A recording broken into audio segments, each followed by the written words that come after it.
meninggal itu setiap orang telah ditetapkan berapa lamanya. Ada yang baru lahir sudah meninggal. Ada pula yang berusia sampai 1 tahun atau 5 tahun atau 10 atau 15, bahkan ada pula di antara kita yang sudah mencapai usia 60 tahun, ada yang 70 tahun, dan saya nggak tahu apakah di majelis ini ada yang sudah 80 tahun. Kalau ada, alhamdulillah, itu artinya karunia Allah. Kemudian ada yang bertanya, kenapa teman saya yang gagah itu meninggal saat usianya masih muda, saat usianya masih 40 tahun, tapi ketika dia dalam puncak kejayaan dalam berkiprah, berkegiatan, meninggal. Tapi ada pula teman-teman yang sampai usia 60, 70, bahkan ada yang 10 masih sehat. Termasuk kita-kita ini, alhamdulillah masih sehat. Maka ketika hal itu diuraikan, ada ulama yang menjawab bahwa anugerah usia panjang ini dalam rangka untuk memberi kesempatan pada kita untuk memperbaiki hal-hal yang telah kita lakukan pada masa lalu, untuk melengkapi dan menyempurnakan amal soleh, ibadah, dan semua tuntunan Allah yang belum sempurna dilakukan.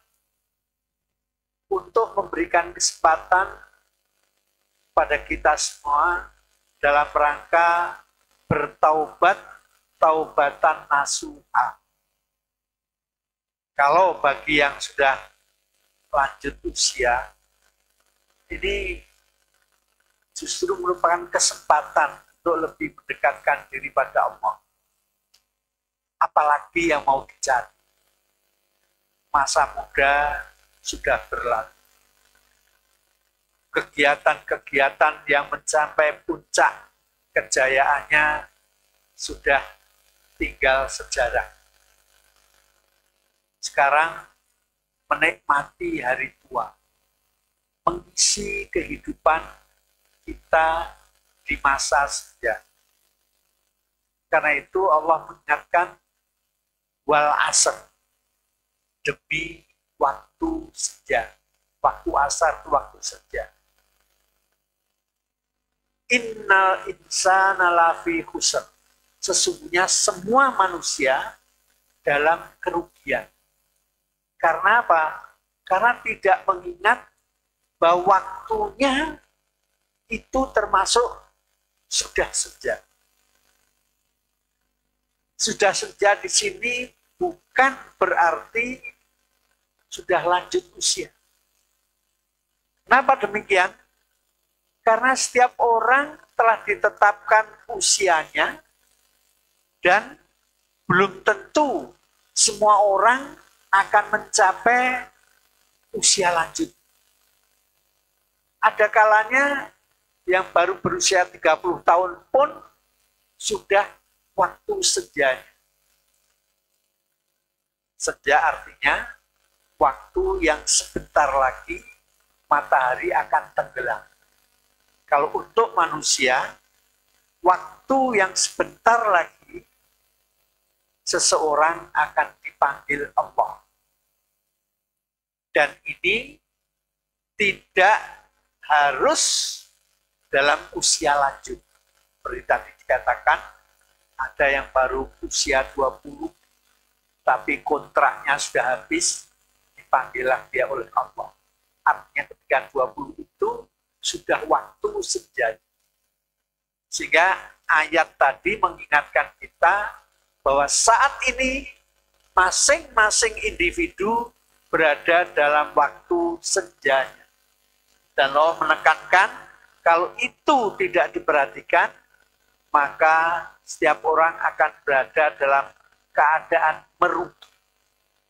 Innal insana lafi khusr, dalam keadaan rugi. Tapi kemudian ketika Allah mengungkapkan sesuatu yang umum, maka ada kekhususan. Illalladzina amanu wa amilus sholihat, kecuali orang-orang yang menggunakan waktunya, waktu senjanya untuk memperkuat, untuk semakin meneguhkan iman dan keyakinannya, dan mengisi hari-harinya dengan perbuatan-perbuatan baik. Illalladzina amanu wa amilus sholihat. Kemudian dilengkapi wa tawasau bil haqqi, dan saling mengingatkan. Nah, ini mengisyaratkan bahwa tuntunan Islam bukan hanya tuntunan individualis, tetapi juga mengutamakan kemasyarakatan, kebersamaan, sehingga dianjurkan setiap orang untuk mau saling memberi informasi tentang kebenaran, mengingatkan agar temannya, dirinya, keluarganya menjauhi kebatilan, dan watawasau bisabr, dan selalu mengingatkan untuk selalu senantiasa bersikap sabar, yaitu selalu berusaha dan memahami bahwa usaha atau kegiatan itu tidak instan, tetapi memerlukan waktu sehingga dibutuhkan kesabaran. Kenapa demikian? Karena semua yang instan itu tidak baik. Kita mengenal dalam kehidupan sehari-hari mie instan. Apakah itu baik untuk jasmani? Ada baiknya, tapi juga banyak negatifnya. Jika ada anjuran, sebaiknya tidak terlalu sering mengkonsumsi mie instan. Sepekan sekali tidak apa-apa. Kalau setiap hari pasti akan berakibat negatif. Karena ada hal-hal yang digunakan untuk instan tadi, namun mengandung unsur-unsur yang tidak baik untuk kesehatan. Nah, ini apa? Peringatan Allah bahwasanya nanti kita juga akan sampai pada batas waktu dari kehidupan kita, batas waktu kontrak kita kepada Allah. Karena itu sebelum itu datang, ada baiknya kalau kita pergunakan saat-saat seperti ini dengan sebaik-baiknya, seperti yang diungkapkan dalam surat Al-Asr, illalladzina amanu, meneguhkan iman kita. Bagaimana meneguhkannya? Dengan semakin memahami kekuasaan Allah, fenomena alam, kondisi yang ada di lingkungan kita. Karena kalau kita memahami itu, semakin meyakini bahwa Allah memang betul-betul Maha Kuasa dan selalu melimpahkan rahmat-Nya kepada kita sebagai manusia yang merupakan makhluk utama, makhluk unggulan. Nah, kemudian ayat 105 ini mengungkapkan yauma ya'ti la takallamu nafsun illa bi'idnihi faminhum syaqiyyun wa sa'id. Ketika hari itu datang. Nah, ini maksudnya adalah hari saat manusia mempertanggungjawabkan segala perbuatan segala amal, segala keinginan dan kehendak. Saat ini dalam kehidupan di dunia, kita juga sering bertemu dengan seseorang yang harus mempertanggungjawabkan perbuatan. Ini biasanya di mahkamah atau di pengadilan. Di situ dia akan ditanya, dikonfrontir tentang apa yang telah dilakukan sehingga harus mempertanggungjawabkan. Namun saat di dunia, orang tersebut dapat mengemukakan alasan-alasan. Bahkan dia dibantu oleh lawyer, pengacara, agar kesalahannya dapat dihapus atau minimal dikurangi sanksi yang akan diterapkan. Nah, ini kalau di dunia. Tapi kalau ketika di akhirat, dalam surat Yasin diungkapkan apa? Yauma nahtimu. Yauma ya. Yauma nahtimu ala afwahihim wa tukallimuna aydihim wa tasyhadu arjuluhum bima kanu yaksibun. Ketika itu mulut dikunci. Nahtimu ala afwahihim. Yang akan menjawab wa tukallimuna aydihim. Yang akan menjawab tangan-tangan. Nah, inilah yang dikatakan yauma ya'ti la takallamu nafsun. Ketika hari datang, seseorang tidak dapat berbicara untuk menyanggah, untuk menolak dakwaan dari hakim. Dakwaan dari jaksa, hakim yang memutuskan. Tidak bisa. Yang akan menjawab tangannya.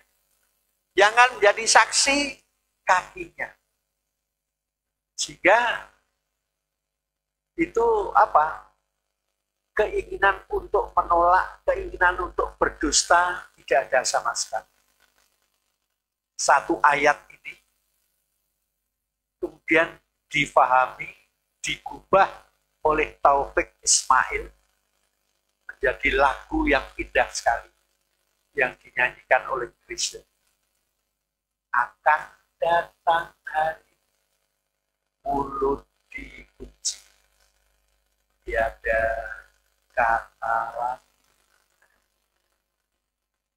Akan tiba masa tiada kata dari mulut kita,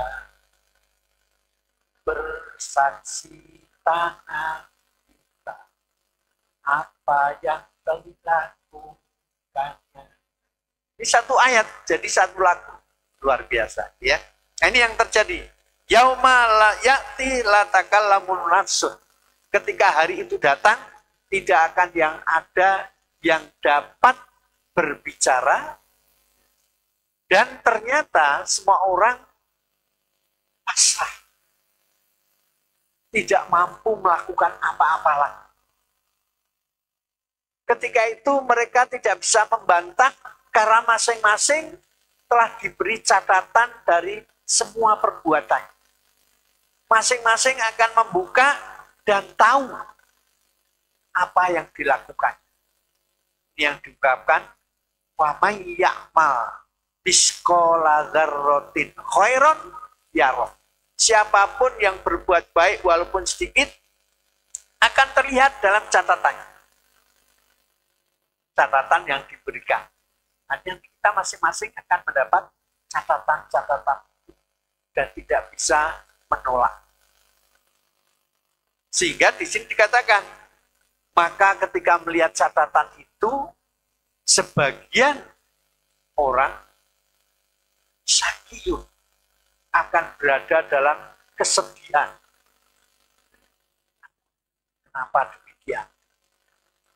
Sehingga di situ diungkapkan ketika akan meninggal, setiap orang itu memohon pada Allah kalau bisa kematiannya itu ditunda. Kenapa demikian? Karena dia ingin melengkapi kehidupannya dengan amal baik, dengan sedekah. Ini diungkapkan ada 2-3 ayat, tapi yang paling jelas dalam surat Al-Munafiqun ayat 9. Wa anfiqu mimma razaqnakum min qabli ayyatiya ahadakumul mautu fayaqul rabbi laula akhartani ila ajalin qarib fa as-saddaqa wa akum minas sholihin. Yang artinya selagi masih hidup infakkanlah sebagian rezeki yang dikaruniakan Allah. Sampai sebelum seseorang meninggal atau datangnya kematian. Karena kalau ketika itu datang, banyak yang akan mengatakan, Robbi, ya Allah, ya Tuhanku, laula akhortani, seandainya engkau tunda kematianku, ila ajalin qarib, sebentar saja. Maka waktu penundaan itu akan saya gunakan fa'asaddaqo. Saya akan gunakan untuk bersedekah wa akum minas sholihin, dan akan menjadikan diriku sebagai orang yang soleh yang selalu melakukan amal-amal soleh. Karena itu ada tuntunan doa. Allahumma ij'al a'malana a'malas sholihin wa niyatana niyatal mukhlisin wa af'alana af'alal mudkinin. Nah, ini memohon agar kita selalu diberi karunia sehingga muncul keinginan selalu berbuat kebaikan-kebaikan. Sehingga inilah orang-orang yang kelak disebut dalam ini sa'id, berbahagia.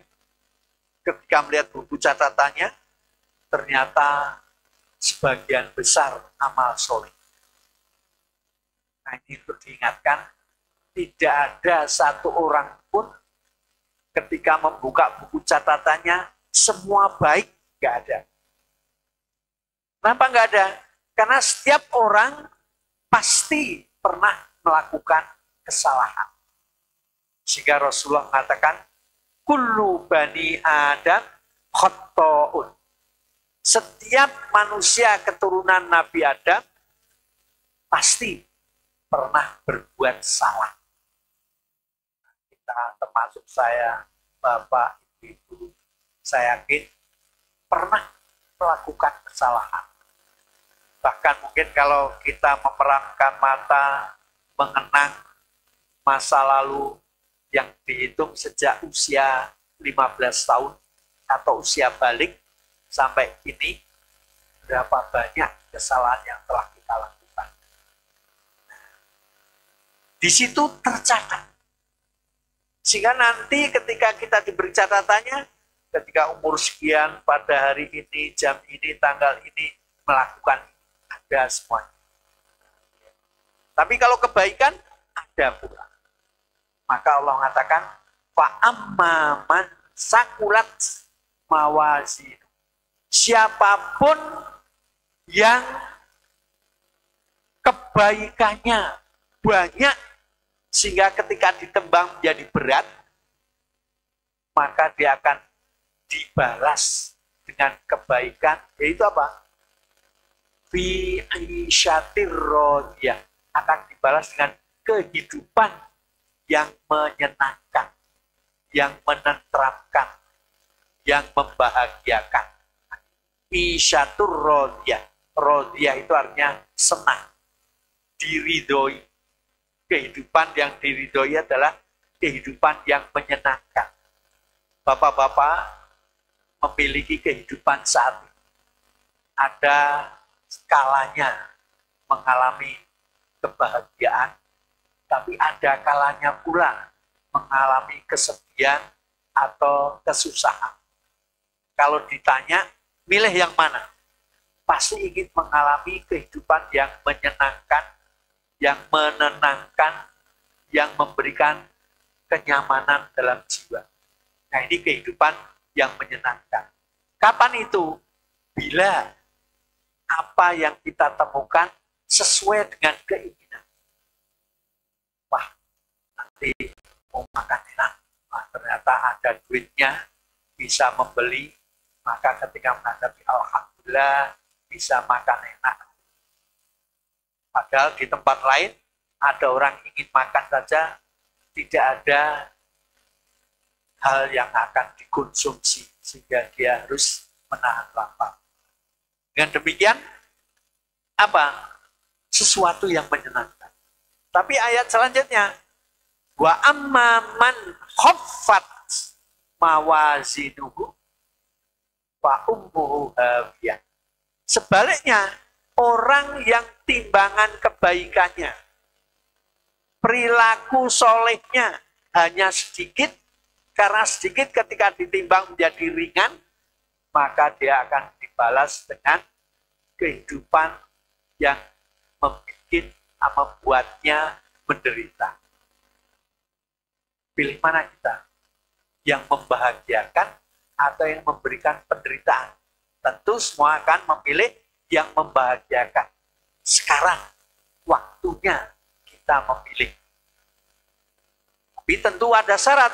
Memilih itu tidak hanya sekedar mengungkapkan saya ingin ini, tapi dibuktikan dengan melakukan, dengan memberikan syarat-syarat yang diperlukan. Syaratnya apa? Kalau dalam Quran hanya 2. Alladzina amanu wa amilus sholihat. Hanya itu.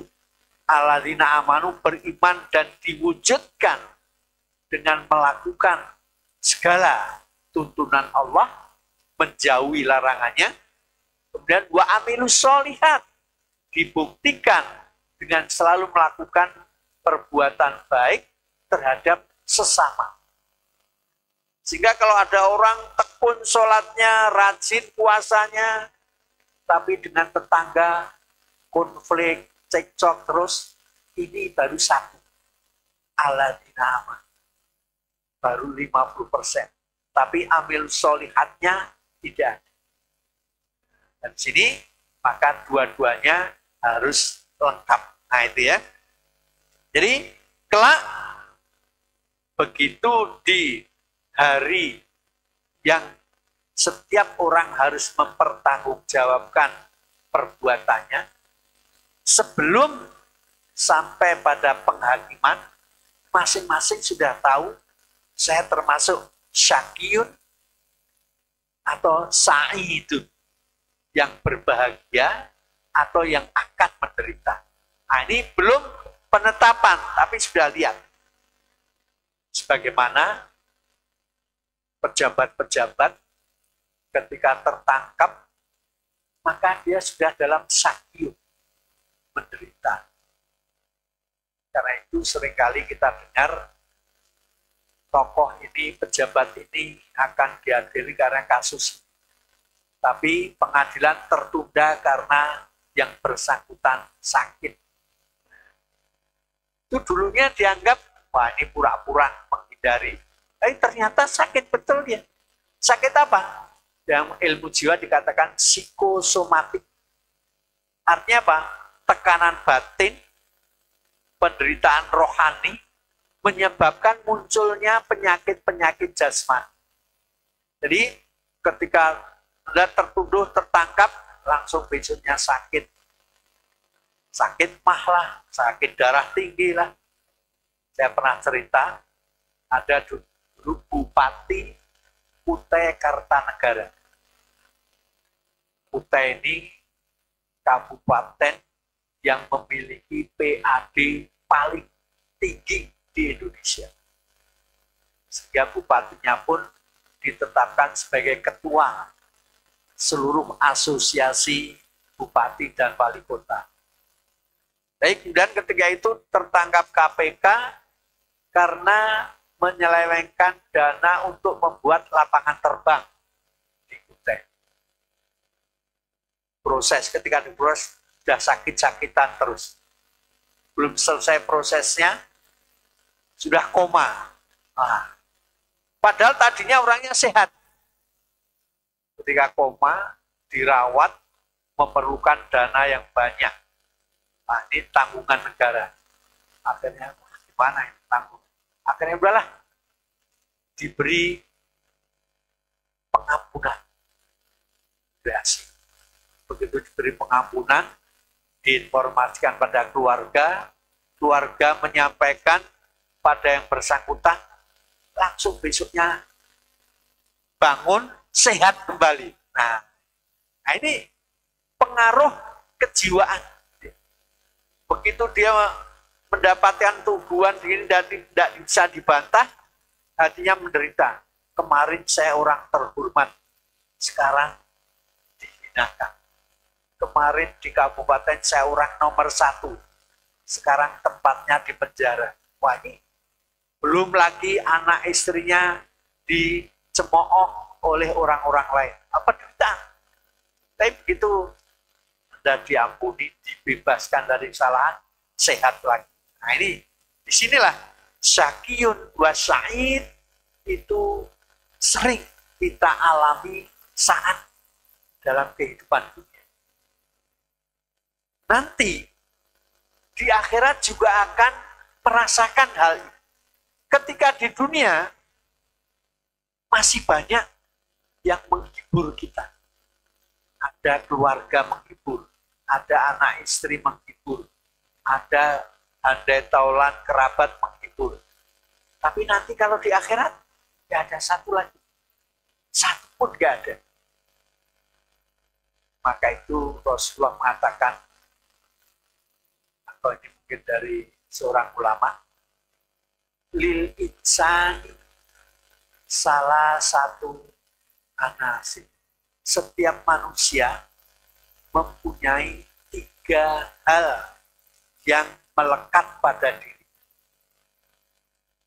Yang pertama, maluhu, harta. Dan harta ini akan menemani dia dalam hidupnya. Tapi begitu meninggal, harta ini akan lepas dan menjadi milik orang lain. Yang kedua, usrotuhu, keluarganya. Keluarga ini akan menemani selama hidupnya. Begitu dia meninggal, keluarga ini masih menemaninya sampai ke kubur. Tapi sayang, tidak ada satupun keluarga yang mau menemaninya dalam kubur. Karena setelah dimasukkan ke makam, ditimbun, maka semua keluarga akan pulang. Nah, tapi masih ada satu yang ketiga. Apa itu? Amaluhu. Amalnya. Segala perbuatannya. Inilah yang akan menemani ketika dia hidup.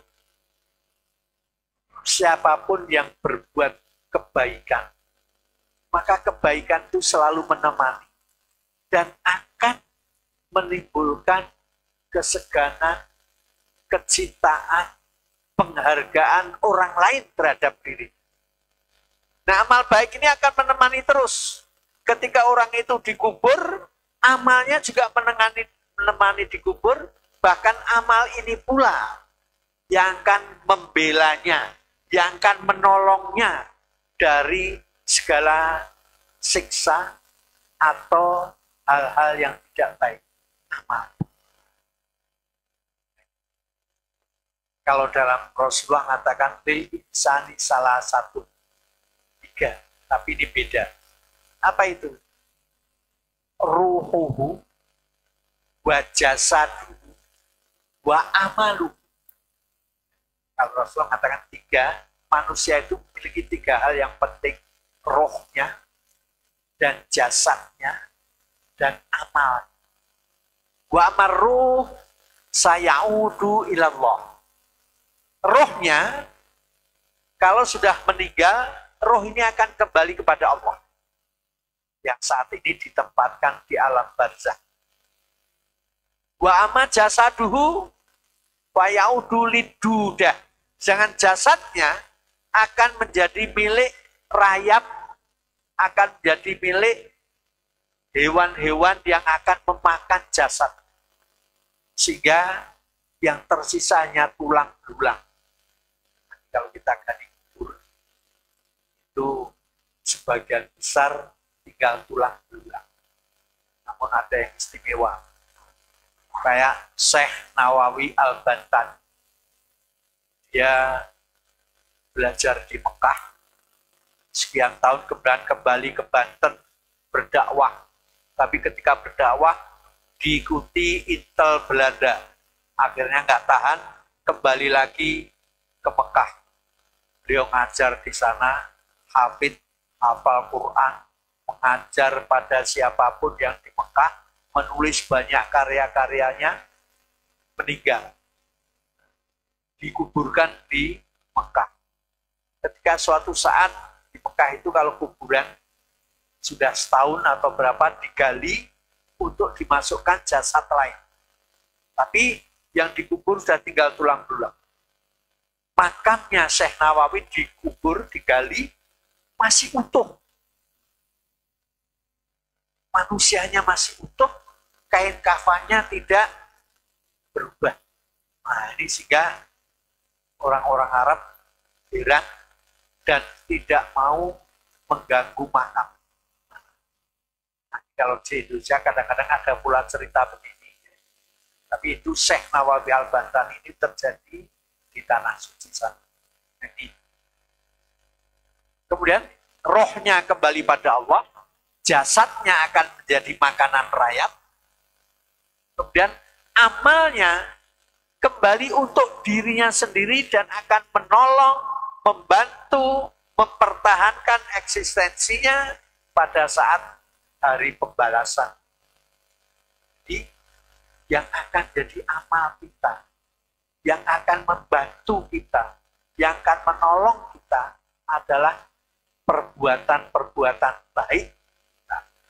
Nah, karena itu, seperti ayat ini tadi katakan, ketika setiap orang tidak bisa melakukan apapun, maka yang masih mempertahankan kita, membantu kita adalah amal kita. Oleh karena itu, marilah kita pergunakan saat ini. Ketika Allah masih memberikan kehidupan, ketika usia masih ada, dan ini seperti kata ulama yang tadi saya sebutkan, ini adalah tanda, isyarat Allah masih memberikan kesempatan bagi kita untuk menambah amal baik dan sedekah kita, untuk memperbaiki segala sesuatu yang belum dilakukan, untuk melengkapi semua yang telah diajarkan Allah Subhanahu wa Ta'ala, sehingga nanti tidak akan terjadi penyesalan bagi kita. Ya. Nah, kemudian ayat selanjutnya, fa ammal ladzina saku fa finnari lahu fiha zafir wasyahiq. Sedangkan orang-orang yang menderita, kenapa menderita? Karena mengabaikan tuntunan Allah. Tuntunan Allah, petunjuk Allah diberikan untuk semua manusia. Sehingga Al-Quran mengenalkan diri sebagai hudal linnas, petunjuk bagi manusia. Manusia mana? Semua manusia. Sejak wahyu ini diturunkan pada masa Rasulullah SAW, sampai saat ini, sampai yang akan datang, isinya merupakan petunjuk bagi semua manusia. Namun, ternyata tidak semua mau menerima petunjuk. Bahkan tidak semua mau meyakini ajaran-ajarannya dari Allah.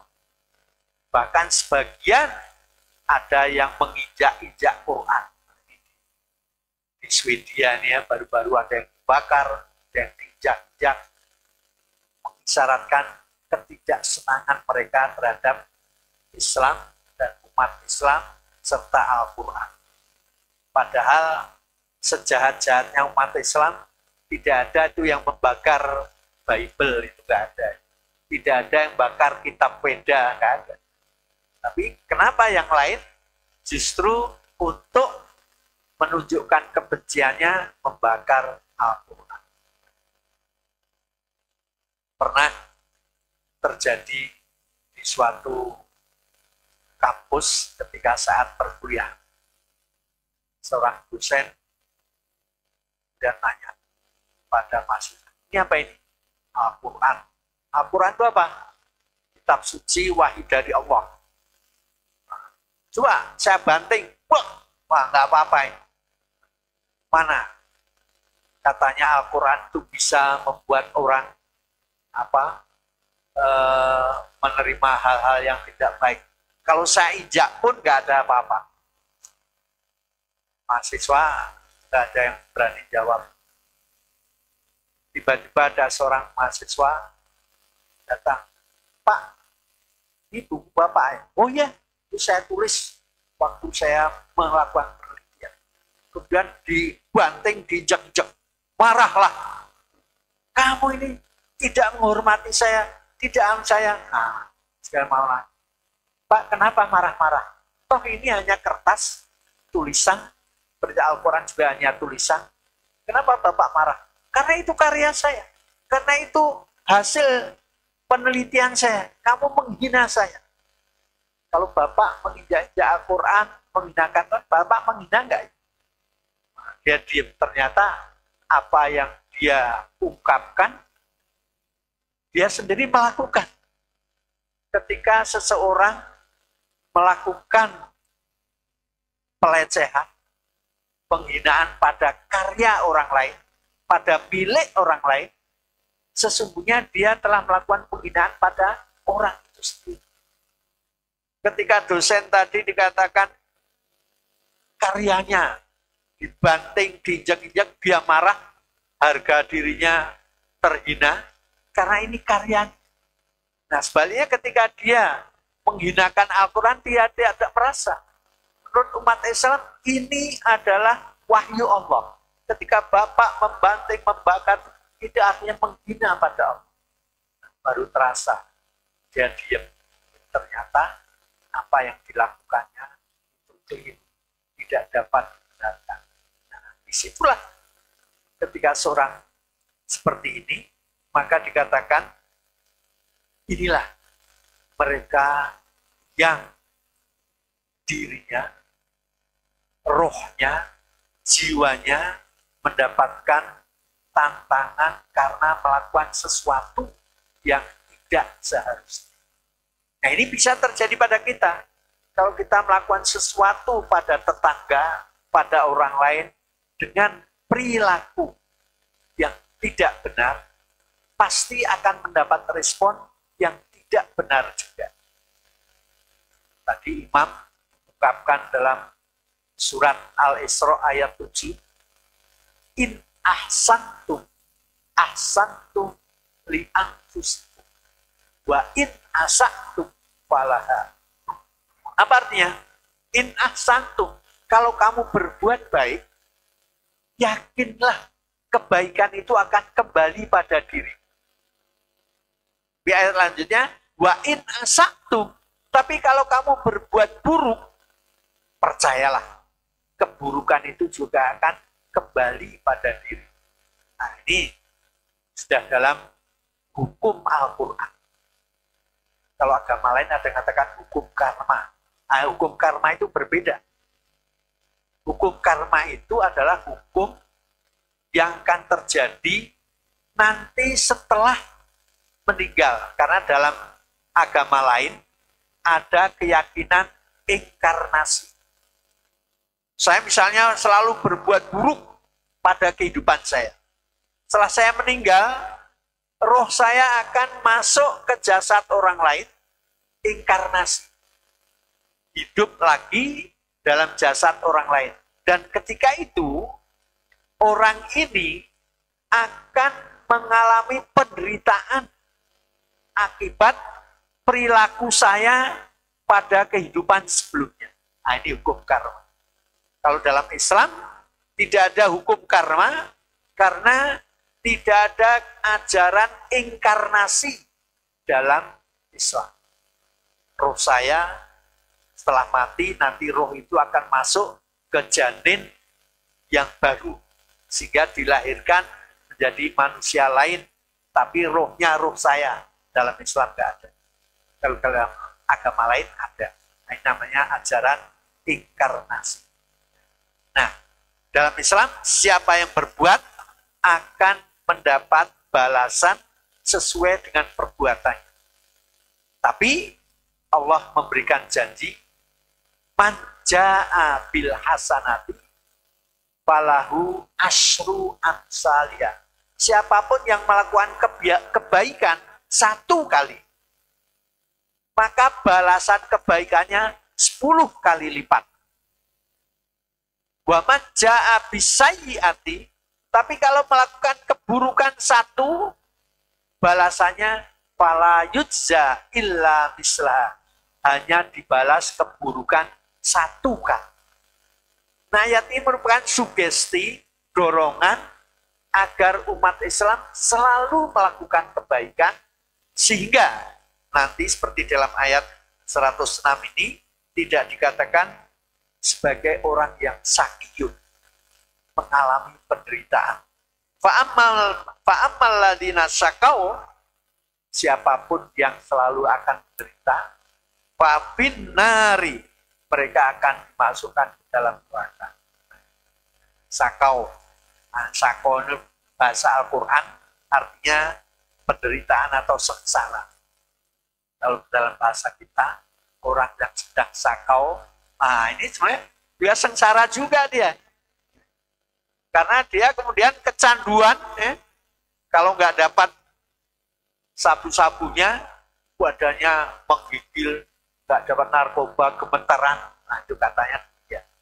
Sehingga kalau di Suryalaya atau Suryalaya, itu terapinya, malam-malam kalau sudah begitu, dimasukkan ke kolam, direndam di kolam. Nah, itu untuk menghilangkan rasa kecanduan gemetarannya tadi. Di Suralaya, di Abah Anom itu ada terapi menghilangkan kecanduan narkoba. Nah, ternyata sakau bahasa Quran artinya secara menderita.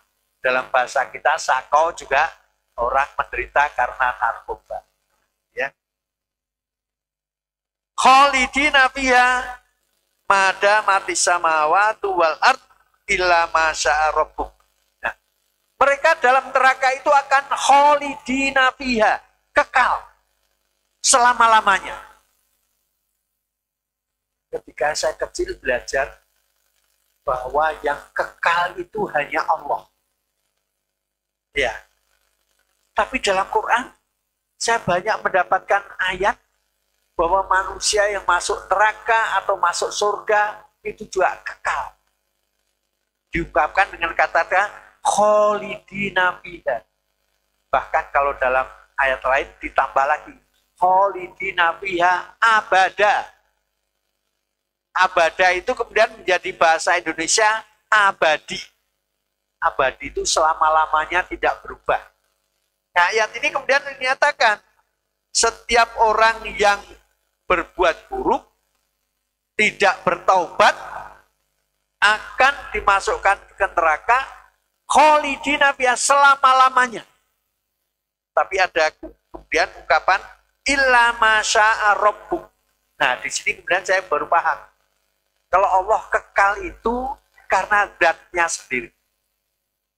Karena hakikat Allah yang kekal.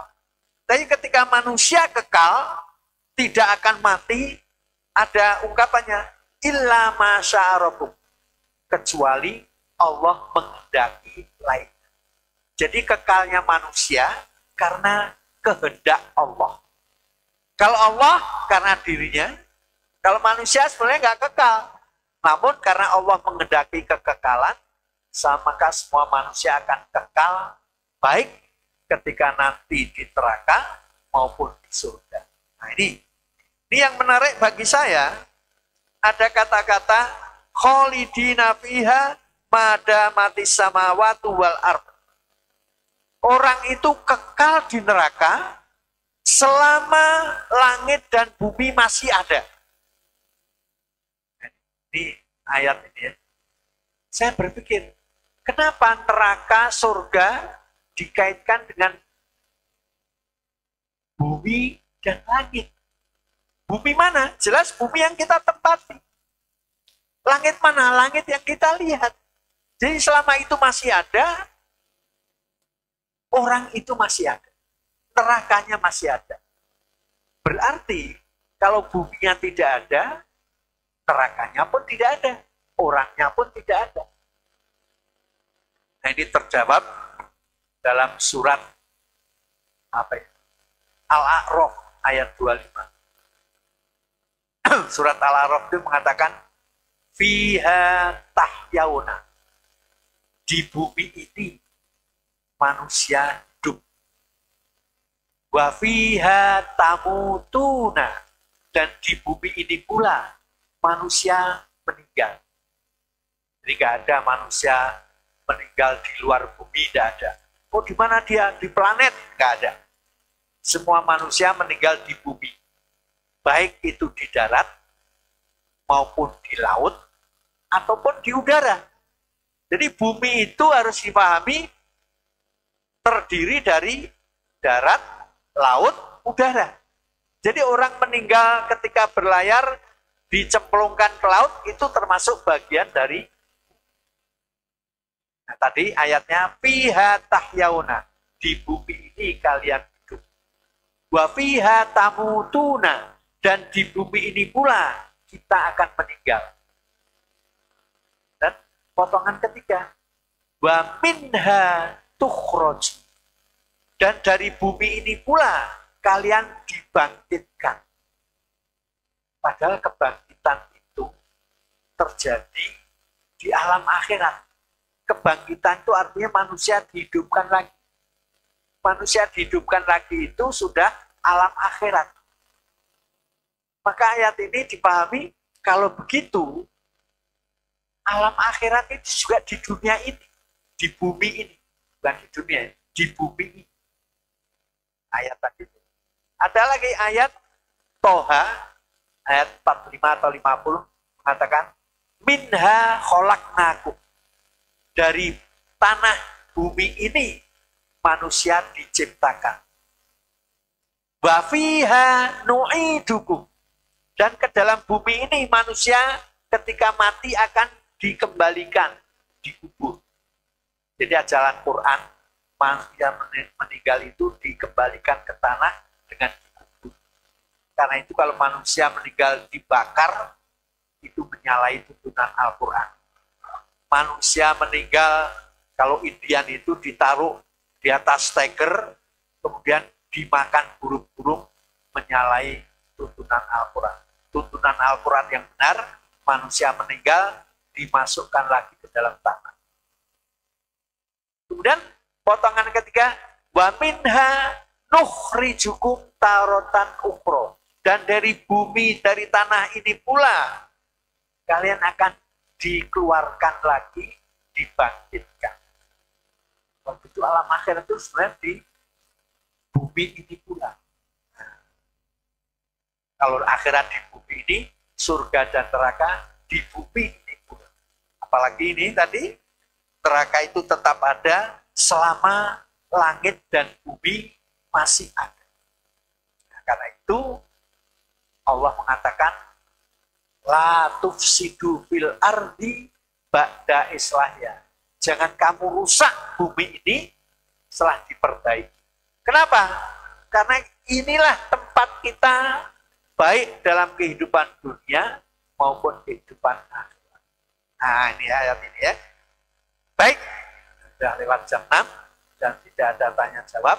Kita akhiri sampai sekian. Wassalamualaikum warahmatullahi wabarakatuh. Baik,